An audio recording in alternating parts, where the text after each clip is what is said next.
Bonjour, je suis Gaëlle Babacar-Veille, je suis juriste de formation, membre de plusieurs organisations de la société civile sénégalaise, membre fondateur de plusieurs initiatives citoyennes au Sénégal. C'est pour moi un grand plaisir d'avoir pris part à ce projet de Power to Youth, grâce auquel aujourd'hui nous avons réussi à mettre en place une plateforme inclusive, une plateforme dénommée Tilabok qui veut dire « j'en fais partie ». Et en fait partie, eh bien, c'est cette jeunesse qui, à mon avis, ne devrait pas être considérée comme un groupe spécial, mais plutôt comme un groupe principal du fait de son poids démographique, du fait, bien évidemment, des questions qui aujourd'hui sont des questions de l'heure, qui, du fait aujourd'hui, sont des questions épineuses quand on parle d'insertion socio-économique des jeunes. Et donc, je pense qu'il est important que des jeunes puissent se lever d'un même pied, peu importe leur appartenance politique, peu importe leur conviction ou bien évidemment leur conviction politique ou leur appartenance, qu'elle soit religieuse, qu'elle soit culturelle, mais l'important est qu'aujourd'hui nous puissions avoir une question des jeunes au cœur des politiques publiques de notre pays.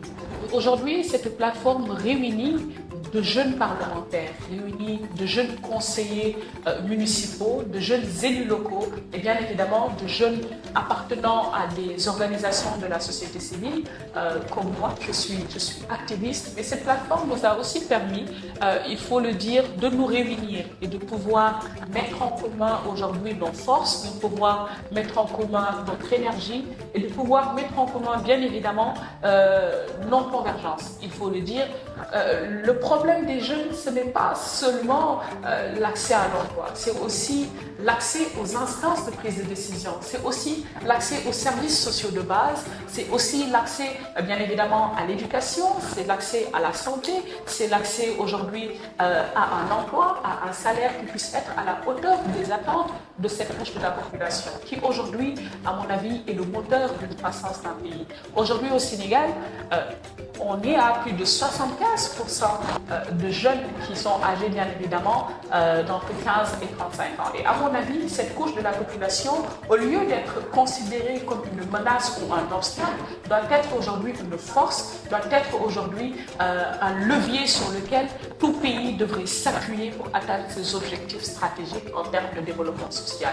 Et aujourd'hui, j'avoue que cette plateforme est une bonne nouvelle. Cette plateforme nous a permis aujourd'hui de mettre sur la table les bonnes questions et de se dire que oui, il y a peut-être des obstacles, il y a des challenges qu'il nous faudrait aujourd'hui surmonter. Parmi ces challenges, c'est bien évidemment l'arsenal juridique qui aujourd'hui serait peut-être un frein pour que nous, jeunes, puissions accéder à ces instances de prise de décision. J'ai envie de me battre pour cette population, j'ai envie que nos questions puissent être prises en compte dans les politiques publiques. Je pense qu'aujourd'hui, toute personne qui est électeur pourrait être, à mon avis, éligible. Il faut aller dans d'autres pays où c'est des gens qui sont dans les instances de prise de décision. Personnellement, lors des dernières élections législatives, j'ai voulu aller à ces élections, j'ai voulu être candidat à police, mais malheureusement, je n'ai pas l'âge, j'ai 23 ans et au Sénégal, pour être parlementaire, il faut au minimum 25 ans. Pour être président de la République, il faut avoir minimum 35 ans. Pour une population qui est à 80% de jeunesse, je pense qu'aujourd'hui, c'est très contradictoire.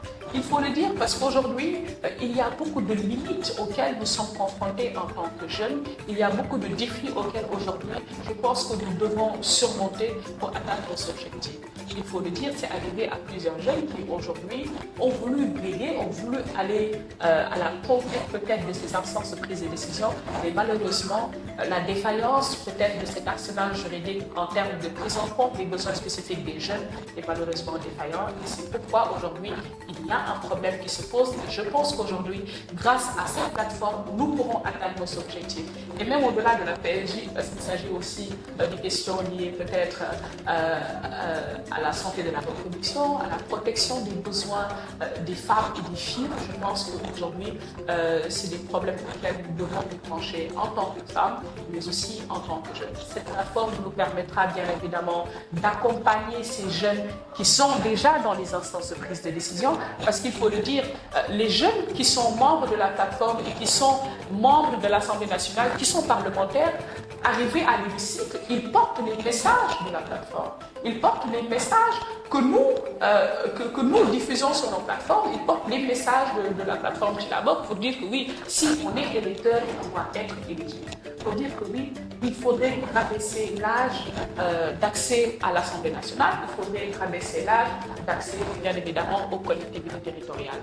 Je pense qu'aujourd'hui, si nous unissons nos forces avec cette diversité d'acteurs, parce que oui, avec l'appui, bien évidemment, de AMREF, avec l'appui, bien évidemment, de ses partenaires, bien évidemment, nous arriverons à atteindre nos objectifs en termes de PSG, participation significative des jeunes, et pour dire que oui, effectivement, Chilabok, donc nous en faisons partie.